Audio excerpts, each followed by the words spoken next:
Hey viewers, welcome back to our channel. Today, we're pronouncing the name of a celebrity that belongs to the world of cinema. He was a famous actor with a net worth of approximately $16 million at the time of his passing. Well, how do we say his name correctly?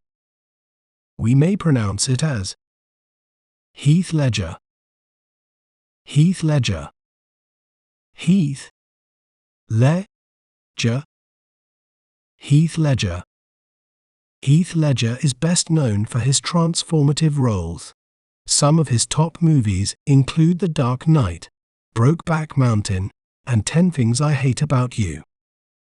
Isn't it fascinating how breaking down a word can make it clearer? If you enjoyed learning about Heath Ledger, be sure to subscribe to our channel for more educational content. Thanks for watching. Remember, knowledge is power. See you next time.